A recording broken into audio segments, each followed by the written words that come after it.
Revolte o normal, insulte o tempo. Não vá trabalhar, fique nu, nua. Deite na grama, desaprenda o que prende. Fique para trás, siga quem se perdeu. Vá sem Deus, cuspa no prato. Vomite no mito, não compare. Só acredite sendo, corte os laços. Jogue seu nome na lama, seja o que ninguém quiser. Tome inteiro, fique em dia com a noite. Durma no ponto, levante. A gente acabou de ler o Manual da Desobediência Urbana, que tem textos da Lambis do Mal e o projeto, design e impressão pela Margem Press e pela Risoativa. A conversa que você assiste agora é com o Léo, um dos integrantes da Margem, e no papo ele fala sobre a relação das publicações com a cidade, a efervescência das produções da Margem, além de vários outros assuntos. Oi, Léo, como é que você tá? E aí, galera da Faísca, tudo jóia, tudo massa? E vocês? Tudo certo por aqui. Vamos aí.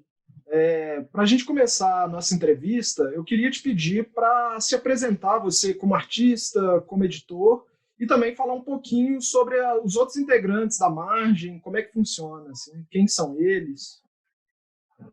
Bora lá. O meu nome é Léo, sou de Betim, uma região que chama Citrolândia, aí em Minas Gerais, e moro aqui em Salvador tem mais ou menos 6, 7 anos. Vim para cá para fazer arquitetura e urbanismo na Federal da Bahia. E vim para cá em 2014, então tem 6 anos. Em 2014, eu comecei aqui um projeto que chamava Toca Fazeres Criativos, que eu considero esse aí o meu pontapé inicial dentro das artes gráficas. Eu fazia nessa época caderno costurado à mão, sem pauta. E aí, nesse rolê, experimentando os cadernos, eu conheci Nadine, dentro da Faculdade de Arquitetura. Ela assina Júpiter 91. E ela é colagista, trabalha com imagem, com colagem, com arte sonora também, ela é DJ. E aí a gente começou uma troca de figurinha, assim, troca de produção. Mas ainda assim eu continuei esse rolê da Toca até mais ou menos 2017. E aí, em 2017, eu finalizei a Toca num processo conturbado. A Toca eu fazia com um ex-companheiro meu, então a gente terminou aquela coisa toda. E aí, o processo de reformulação, assim, o que ia virar a Toca depois disso foi junto com a Nadine. E aí, foi quando a gente mais se aproximou também, e a gente... Essa coisa, o nome, a Margem, surge muito pelo encontro, por esse encontro, assim, da forma como a gente se conheceu, né? Então, eu falando com ela de onde eu venho, lá de Citrolândia, venho para cá, para Salvador, ela vem do interior da Bahia, de Piauí, uma cidade que chama Ipiaú, perto do sertão baiano. E, então, as nossas narrativas, elas partem da Margem, né, para se encontrar aqui em Salvador, e aí começa essa provocação em torno do livro, do fazer livro. E no final de 2018, a gente decidiu montar o que a gente tem chamado de plataforma editorial, né? A princípio era uma editora, assim, é uma editora, mas a gente tem preferido chamar de plataforma editorial por ser mais aberto, assim, mais abrangente, né? A gente acredita muito nessa possibilidade do fazer, das subjetividades do fazer livro. Aproveitando só um pouquinho esse gancho que você falou de Betim, assim, para quem não sabe, Citrolândia é um bairro e também uma região de Betim, é isso mesmo? Isso. Citrolândia, ela cresceu... Isso é super importante para a minha história, eu até escrevi o primeiro livrinho da Margem, que é esse daqui. Ele vai falar um pouco dessa minha vinda para cá, sair de Citrolândia e vir para cá, fala também do meu avô. Citrolândia, ela cresce em volta de uma colônia de rancenianos, um hospital colônia que chama Colônia Santa Isabel. Então, Citrolândia é uma favela bem grande, que é um bairro, mas por ser tão grande, é uma região que tem outros pequenos bairros dentro dela. Eu não sei muito bem politicamente como isso tudo é chamado, mas Citrolândia é um bairro que tem outros pequenos bairros dentro, uma região. Existe essa proximidade assim com Belo Horizonte, mas ao mesmo tempo, né, não é assim um pulinho de uma cidade a outra. Como que era a sua integração assim com a cultura em relação a BH? Como que era? Depois eu fui até morar no centro de Betim. Com 16 anos, mais ou menos, eu me mudei de Citrolândia e fui morar no centro de Betim, e essa relação com Belo Horizonte até ficou mais próxima. Mas Citrolândia, ela é isolada e distante de tudo que está em volta dela, na verdade. Muito por conta da história, né, do contexto, do preconceito que é gigante até hoje em torno da hanseníase. Então, Citrolândia está aí perto de uma série de cidades maiores, Igarapé, Belo Horizonte, Betim mesmo, centro de Betim, mas ela, ao mesmo tempo que ela está próxima, ela está super distante disso tudo. Então, vamos falar isso, assim, das margens mineiras para as margens aí de Salvador, que são margens por esse ponto de vista crítico, mas aí agora falando um pouco de toda essa inserção sua, assim, na Sim. cena. Voltando um pouco à história, você falou um pouquinho de vocês e tem essa integração com a Risoativa também, né? Uhum. Aí a Risoativa é mais um encontro. A margem, talvez ela não estivesse acontecendo nesse momento se não tivesse tido esse encontro com a Risoativa. Eu tinha muita curiosidade em torno da risografia lá desde 2015, 2016, quando eu ouvi a Pipoca Press pela primeira vez aqui em Salvador, e aí vi aqueles impressos em riso, aquelas cores, e fiquei super instigado a experimentar, mas como não tinha aqui e no meu imaginário era uma coisa muito cara, muito distante, eu não me aproximei. Quando a gente voltou com a ideia da margem, no início de 2019, final de 2018, Lanucci Pasquale, que é uma artista daqui de Salvador, eu descobri que ela tinha uma máquina de risografia, e tinha desde 2016. Ela foi casada com João Zito, que foi um artista bem importante aqui em Salvador também, ele faleceu há um tempo atrás, mas tem uma obra super viva e pulsante ainda em Salvador. E nesse momento em que eu e Nadine, a gente resolveu começar os impressos da margem e ir atrás da Lanucci para pesquisar a coisa, né, como que funcionava a articulação da risografia e tal, ela estava com a máquina meio de lado, assim, funcionando bem pouco para algumas pessoas. E essa empolgação da gente em torno daquela novidade foi uma fagulha para uma empolgação de Lanús também, foi um retorno. Então a gente se alimentou junto, aí uma coisa antropofágica, a gente foi se alimentando e se deglutindo e crescendo junto. Então existe essa questão da margem e da risoativa, mas também delas se misturarem. Isso hoje é uma coisa misturada. Hoje tem, né, a Risoativa, ela existe, ela tem uma sede, a margem, a gente até tem um espaço lá dentro dessa sede, um bairro que chama Rio Vermelho, aqui em Salvador, fica dentro do ateliê Ativa. Então, essa coisa do Ativa é um projeto que Lanucci carrega dos projetos que ela tinha com João Zito.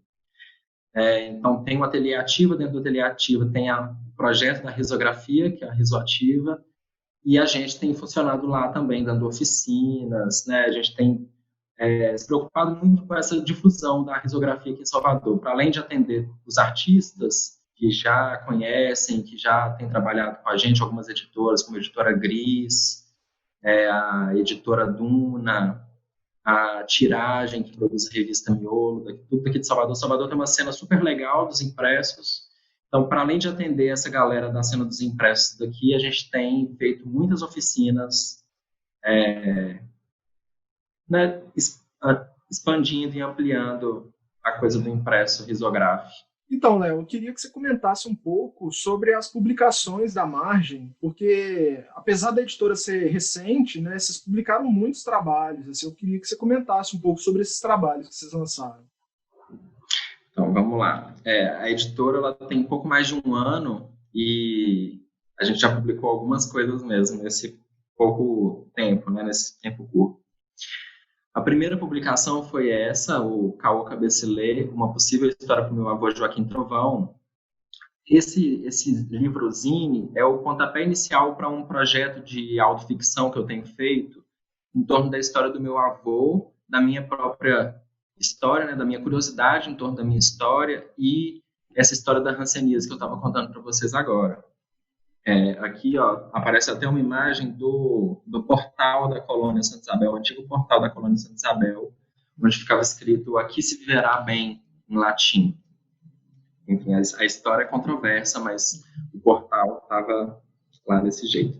Uma outra coisa que foi uma provocação depois que a gente publicou esse primeiro livro, então Nadine e eu, a gente já tinha discutido muito o que é que a gente ia publicar, essa coisa das margens, né, histórias marginais, histórias de margem, da beira, mas a gente depois veio se perguntando como que a gente ia escrever, que tipo de escrita a gente estava se propondo. E aí a gente se aproximou de mais uma pessoa, que foi Saulo, né, Saulo Moreira, que é um professor daqui da UFBA, da literatura, multiartista também, e a gente fez o nosso primeiro livrinho junto, que se chama Pilhagem, que é esse daqui, que foi uma das oficinas que a gente desenvolveu lá na Rizoativa. Então é uma oficina que chama Oficina de Escrita Não Criativa e Livro Marginal. Então, é uma provocação esse boom de oficinas de escrita criativa que rolou há um tempo atrás, e também uma retirada, né, desse lugar do autor, esse lugar da grande editora ou do grande artista que faz o livro. Então, a gente convidava as pessoas a entrar na nossa onda e escrever com fragmentos de Google, de coisas que já existem, roubar textos, roubar letras de música e se apropriar e desenvolver um livro. Então, aqui nesse livrinho, Pilhagem, impresso em riso verde e rosa fluorescente, foi uma primeira experimentação desse tipo de escrita que a gente adotou para continuar a escrita dos outros livros, que é essa escrita não criativa. Em breve construímos essa oficina na programação da Faísca, né? Massa, vamos nessa. Que é uma provocação, assim, é um tipo de escrita antropofágica, que é uma recusa da autoria. Um outro livrinho foi esse daqui, Contos Ainda Desconhecidos, que eu escrevi com Nadine, Léo e Júpiter 91, que é um livro...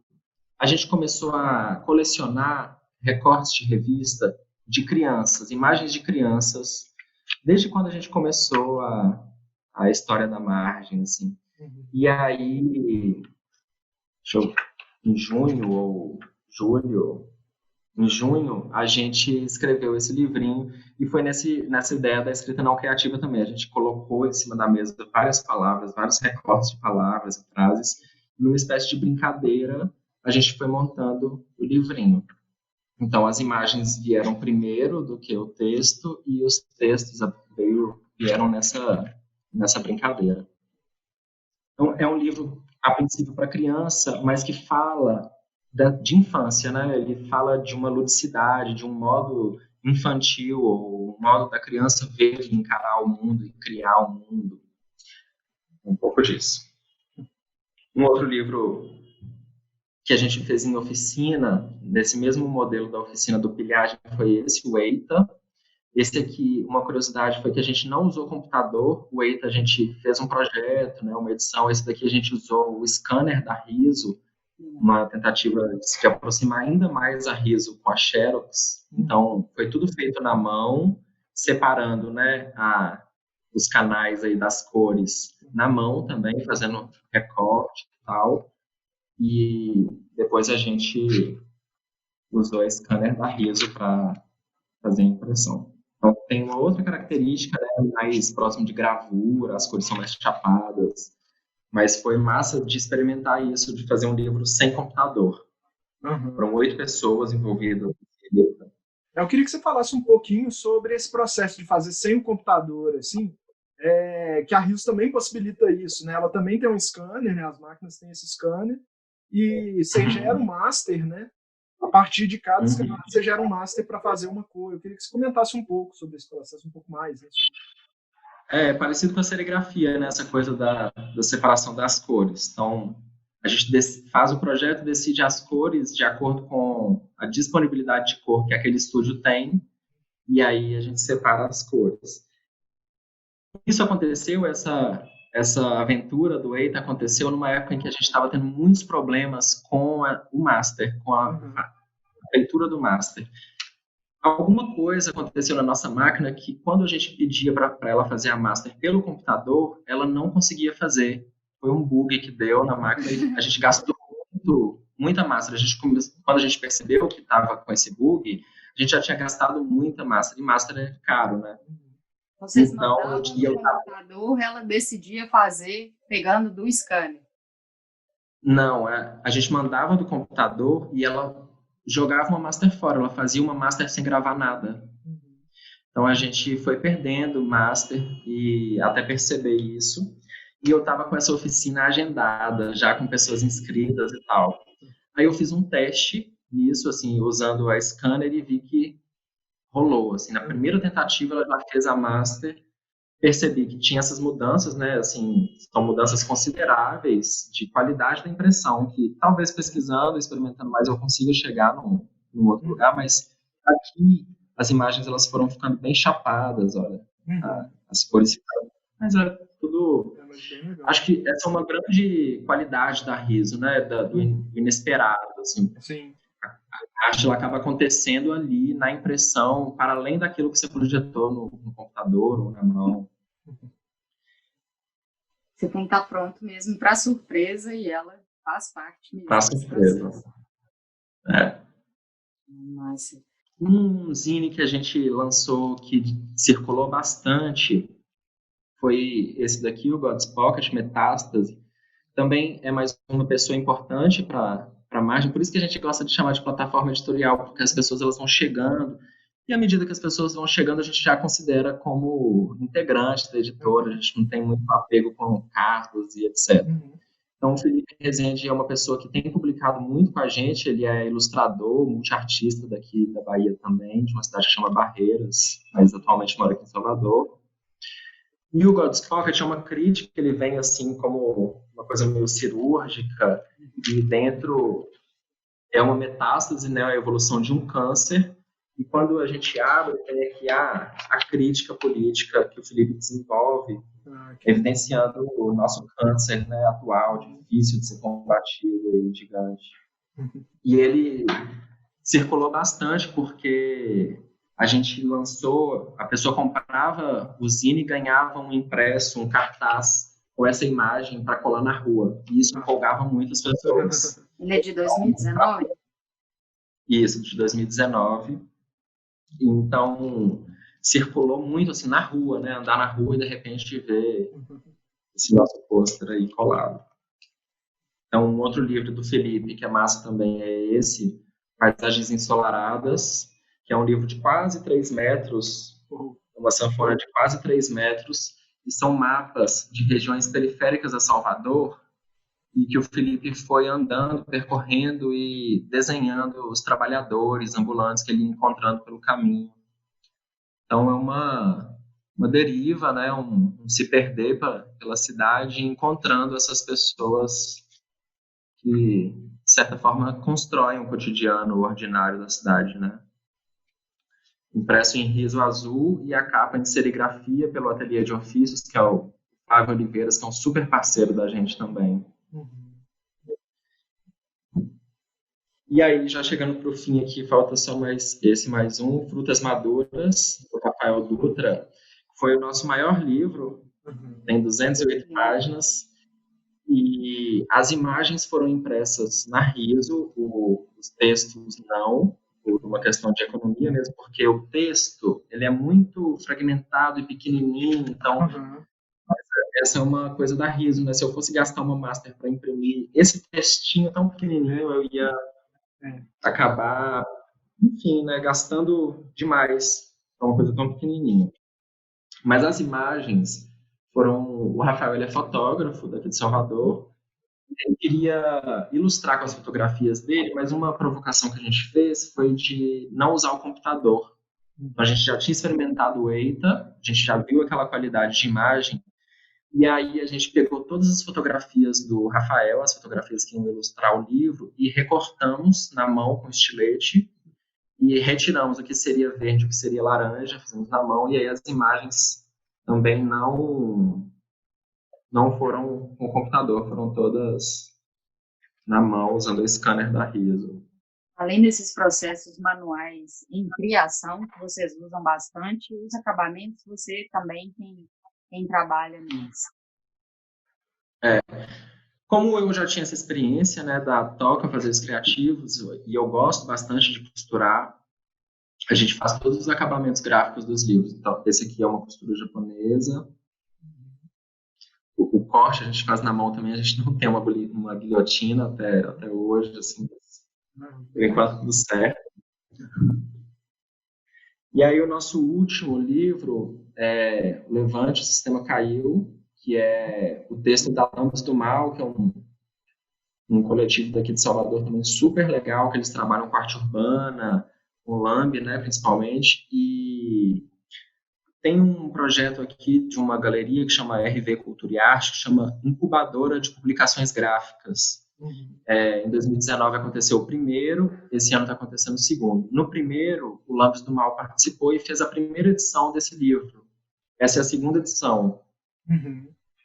A primeira edição foi feita toda em serigrafia e agora a gente experimentou fazer a capa em serigrafia e o miolo todo em riso. E aí riso preto. E a gente deixou a retícula super aberta do texto. E esse trabalho aí, ele participou também do Quarentena Projetada, né, da Mídia Ninja e do Instituto Moreira Salles, né? E como é o Daniel Lisboa, que coordena a Lambis do Mal, ele tem esse trampo de arte de rua, a gente começou a divulgar, e a gente está em quarentena, a gente começou a divulgar o livro em faixa. A gente fez umas faixas levando, o sistema caiu e ele distribuiu pela cidade. E quando a Mídia Ninja divulgou a chamada para o Quarentena Projetada, a gente logo achou massa, porque a gente já estava nessa ideia de divulgar usando suportes da cidade, plataformas urbanas. E aí a gente mandou para eles projetarem em penas de prédio, né, em penas cegas de prédio. E aí foi projetado em 10 cidades diferentes, aqui em Salvador e em outras 9 cidades. Muito bem legal. Assim. E para você, assim, que tem essa relação com a cidade e tudo mais, deve ter sido, né, uma experiência bem interessante, assim, né, de ver. Sem contar isso também, né, a riso, a serigrafia aparecendo projetada em prédios, desenhando na cidade, né? Não, é demais. Todos esses livros que tiveram uma interseção, assim, de uma... que, para além do livro, né, teve um suporte que ia para a rua, chama bastante a nossa atenção. A gente tem um interesse nessa dobra, né, entre palavra, imagem e entre livro e outros suportes. Principalmente numa crítica que a gente tem a esse termo livro de artista, né, e ao modo de fazer também livro de artista. A gente tem chamado nossos livros como livros experimentais ou livros zines, nessa crítica, né? Nessa contra-ideia e ao livro de artista que leva a gente muito a um lugar eurocêntrico, burguês, que eleva, né, o livro de artista a esse lugar inalcançável. O autor do livro de artista também é um lugar inalcançável. E a gente, na margem, a gente tem discutido e provocado bastante esse contra-lugar, né? Essa contra-ideia de que o livro ele pode ser uma coisa super simples e pode se dar assim, num encontro de 2 dias. Esses livros todos que eu mostrei aqui, que foram de oficina, foram encontros de 2 dias, de pessoas que nunca tinham publicado um livro, que publicaram livros super legais, com conteúdo super legal também. O que traz de volta para isso, né? Para a questão do livro de artista, que às vezes essa nomenclatura poderia afastar essas pessoas que ainda não fizeram isso, mas ali que elas são esses artistas já. Sim. Nessa plataforma, nessa exposição movente. Além disso, eu queria também complementar aqui a questão, é que vocês têm vários projetos também, né? E um deles que me chamou a atenção foi o jornal Chinfrim, que vocês definem como selo pirata de vocês. Eu queria que falasse um pouco também sobre ele, já que você está falando sobre essas múltiplas formas, né, do livro de artista e tudo mais. Eu ia falar do Chinfrim no começo, mas como não era riso, eu para agora, mas que bom que vocês chamaram Chinfrim. Que a margem, nesse encontro com Nadine, dentro da Faculdade de Arquitetura, a gente começou essa ideia assim, em torno dos impressos, né? e a gente montou um grupo de discussão de arte impressa, de livro, chamado Chinfrim. E a gente fez algumas exposições na Faculdade de Arquitetura, foi massa, a gente fez um movimento legal dentro da Faculdade de Arquitetura, mas nunca saiu da discussão, então a gente nunca conseguiu imprimir o Chinfrim. Até ano passado, quando a educação teve que sair às ruas para manifestar aí em prol de todos os seus direitos, né, e contra qualquer tipo de retrocesso. Então, aí a gente achou emergencial demais, a gente achou emergencial demais, urgente demais, e fez uma chamada aberta para o primeiro Chinfrim, que foi esse daqui, e saiu 500 cópias, a gente conseguiu distribuir 500 cópias gratuito durante as manifestações nas ruas daqui de Salvador. Tem uma diagramação super democrática, então não tinha nenhum tipo de curadoria, tinha uma contra-curadoria para que fosse aberto mesmo e qualquer pessoa pudesse mandar. E depois vieram outros 2, a gente conseguiu fazer 3 edições durante 3 manifestações. Então, o segundo, e tem uma coisa do acúmulo também na capa. Então, o segundo é a foto do primeiro na rua. E o terceiro é a foto do segundo, que já é a foto do primeiro, na rua também.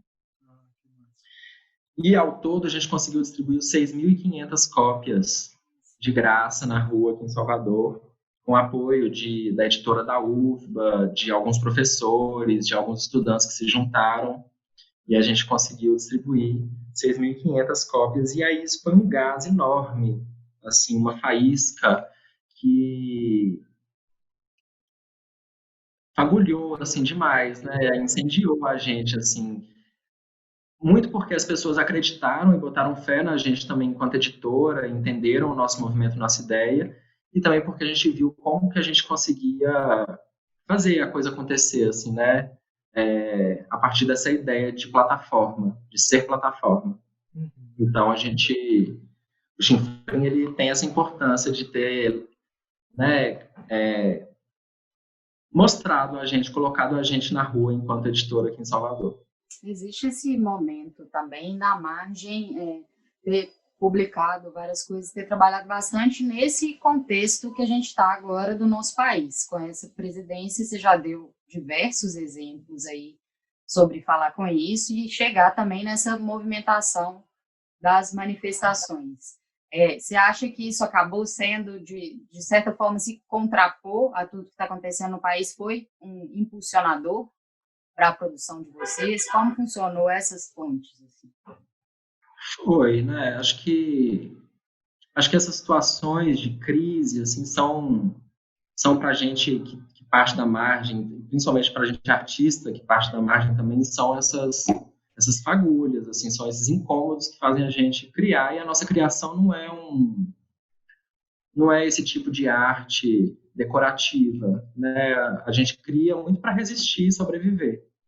Então, aconteceu, assim, a gente já tinha, né, todos esses incômodos, claro, a gente carrega com a gente todos esses incômodos, mas não foi, assim, a intenção da margem ser essa editora de narrativa de insurreição, assim, né, de debate em torno de política mesmo. Mas tá dentro, né, faz parte da gente, está enraizado nas nossas origens aí marginais. E aí não tem como, né, tá dentro de todos os nossos livros também. Aí, se integrar com esse tema da cidade, inevitavelmente vai se discutir na política. Sim. 2019, principalmente, assim, né? Porque você contou muito da cena aí de Salvador e dos encontros que tanto você quanto os seus parceiros aí nessa produção. Mas 2019 vocês rodaram bastante também o país, né? Vocês participaram de vários eventos e tal. Eu queria que você comentasse um pouco sobre esse momento, assim, como é que foi isso? Eu adoraria ter rodado o país, assim, mas a gente foi para muitas feiras em São Paulo, né? São Paulo e Belo Horizonte. Essa é uma crítica da gente, né? Eu falei num papo que tive com o João Varela da Banca Tatuí sobre isso, sobre o movimento. Ele acontece muito ainda num eixo sul-sudeste. Por mais que a gente tenha uma cena aqui super pulsante, que acontece, a gente tem as nossas feiras aqui também, que são massa, grandes, a galera vem também do sul e do sudeste para cá, mas a maioria das feiras ainda acontecem aí. De fato, em 2019 a gente participou de algumas feiras, a gente foi para Tijuana, que foi um impulsionador para a gente também. A gente não tinha nem livro direito para mostrar, fez um corre assim de pegar livro com um amigo. A gente tinha alguns cartazes, mas fomos e assim foi um boom na nossa página de Instagram, de contato mesmo. E foi o que deu vontade também de continuar, assim, né, publicando. A gente conheceu várias editoras na Tijuana, de continuar publicando. Depois disso, a gente foi... Antes de ir para Tijuana até, eu conheci aí em Belo Horizonte o La Ideia e participei junto com ele da Feira de Artes Gráficas da Virada de Belo Horizonte, da Virada Cultural de Belo Horizonte. Logo depois fui para Tijuana. Desde pela ideia, participou com a gente várias edições da Faísca, um amigo aí, voltando. Um salve aí pela ideia. Um salve. A gente foi para Tijuana, foi um boom, uma feira gigante. Depois a gente foi na feira Miolo, teve a feira Printa, que foi uma feira específica de risografia, né? Foi uma risografia e serigrafia, e aí a gente achou bem massa, porque a gente está nessa dobra entre a serigrafia e a risografia. Levamos todas as nossas publicações, foi bem legal. A gente fez riso lá na hora, essa feira foi bem interessante. E aí em Belo Horizonte também a gente participou da Feira Canastra. Eu não pude ir, mas mandei as minhas coisas, e uma prima minha daí de Betim participou pra gente. E as redes, elas têm essa função, assim, né, de conectar, de ampliar muito também, porque a gente conhece e vê muita coisa nova e diferente, mas o mais legal para a gente, nas nossas experiências de feira, tem sido essas conexões. E aí, para falar um pouquinho das feiras de cá, a gente participou, tem uma feira aqui muito legal, que a gente participou de uma que chama Pedra, Papel, Tesouro. Tem um tempinho que não acontece, mas a gente participou e foi massa. A gente participou logo no início da editora também. E agora, recentemente, uma semana antes da pandemia estourar, teve a Feira Ladeira do Filé Expandido, que é um festival de literatura que acontece aqui, organizado pela Flávia Bonfim. E que foi muito legal também ver gente de todo lugar do Brasil e de outras partes do mundo também. Que massa. Massa, sobre essas conexões, muitas vezes a gente escuta também, vai falar da margem, conheci na feira tal, assim como outro dia a gente estava conversando com você estava atrás com um trabalho do Marco Sem S. Marco Sem S, sim. Também já participou da Faísca, agora vai ser um dos convidados. Conheci aí em BH, conheci na virada, junto com a ideia. Legal. Essas relações sempre vão permear aí, né? Não só na hora da criação, mas na hora da feira, na hora da troca, enfim. Saudades. Sim. Demais. Acho que aproveitando esse ensino, a gente podia falar um pouco de como as coisas mudaram nesse momento, né? De pandemia. Como estão as coisas por aí na produção de vocês? Bom, a gente parou num susto. Quando a novidade, a notícia chegou aqui de que estava acontecendo tudo isso, a gente estava numa feira. Eu lembro assim, do primeiro susto que eu tive, assim, susto no sentido de me deparar mesmo com a realidade da coisa, foi no segundo dia da feira, o segundo e último dia da feira, e um monte de gente ali no salão onde a feira estava acontecendo, mas já esse burburinho de que não podia mais abraçar, já tinha álcool em gel em algumas mesas. E depois disso a gente se isolou completamente e se desconectou, né, fisicamente. Eu tenho uma relação aqui bem forte com o Ateliê Ativa e com o Ateliê de Ofícios, que é o Lanucci e o Flávio Oliveiras, que fazem essa dobra aí comigo da risografia e da serigrafia, e eu, de repente, não estava mais frequentando o ateliê, mas, mesmo assim, produzindo de casa. Esse livro, Levante, o Sistema Caiu, ele foi feito todo durante a quarentena. Logo nas 2 primeiras semanas, Daniel e eu, a gente começou a conversar e falar, nossa, esse livro é importante para esse momento, é um livro que dá uma certa esperança, assim, uma certa vontade de viver também, no sentido também de dar uma chacoalhada, assim, e dar uma vontade de lutar e seguir em frente. Então, é uma vontade de viver, mas viver lutando. E aí a gente editou tudo online, eu e Daniel, assim, por videochamada, fazendo edição. Bem trabalhoso isso. Depois eu mandei todo o projeto para a Lanucci e ela imprimiu lá na casa dela em Riso. Depois mandei tudo, todo o papel da capa para Flavão, que imprimiu as capas. Depois voltou tudo para cá e eu fiz os acabamentos gráficos. Então, assim, abalou completamente.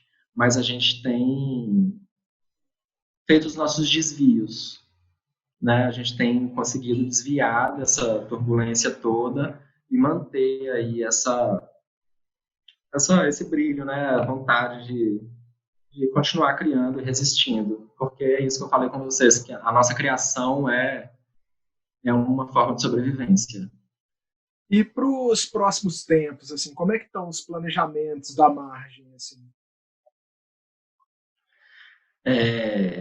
A gente vai lançar ainda esse ano um livro que chama Reza, que é o desenvolvimento, né, desse zine que eu mostrei para vocês, do meu avô. Esse livro, Reza, ele foi contemplado por esse programa, a Incubadora de Publicações Gráficas da RV Cultura e Arte. Então, ainda vai ser lançado ainda esse ano, mesmo com essa situação de pandemia, a gente está articulando, porque tem que ser lançado, que é um edital. Uma outra coisa que a gente está planejando, que vai sair já já, é a Rádio Marginália, Rádio Live, que é também aí uma tentativa de desvio, né, de manter as conexões, manter as aproximações, mesmo que no campo do virtual. Como ela vai funcionar? Vai funcionar online? A Rádio Live vai ser online.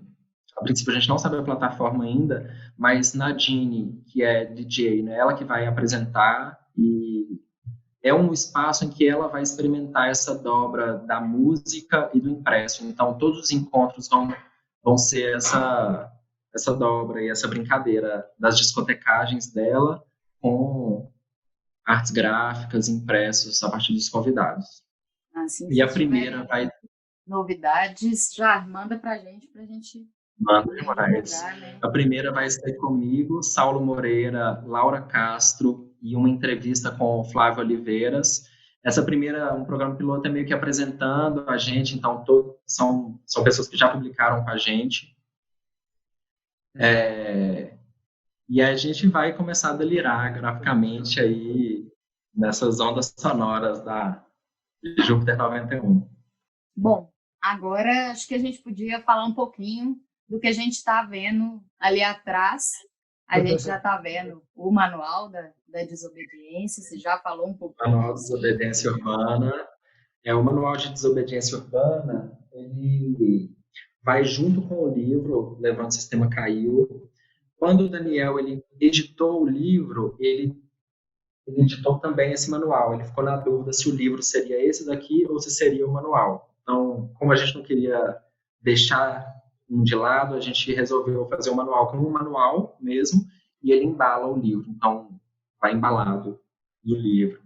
E aqui tem mais amigos. Aqui o Rodrigo Rosa.org, que é um cara massa, que desenvolveu uma série de livros, uma série de cartazes em torno de um livro, que é esse cartaz aqui, e aí ele foi replicando em várias línguas. Do lado de cá tem o posto de publicação de São Paulo, lá da Casa do Povo, que eu conheci na Tijuana. E aqui, Coisas que Matam, que foi a minha banca vizinha, foi a banca vizinha da gente lá na Tijuana também. E aí pela casa tem um monte, se eu fosse mostrar a vocês, e aí todos os nossos amigos estão por aqui, Denilson Banil, tá aí o Marcos Sem S, uma galera massa. Que legal. Não, que bom saber que é isso, assim, que agora a gente está afastado fisicamente, mas as publicações estão aí e vocês estão dando esse... Estamos aqui rodeados de gente. De espalhar ideias por essa materialidade do papel, né? Sim, demais.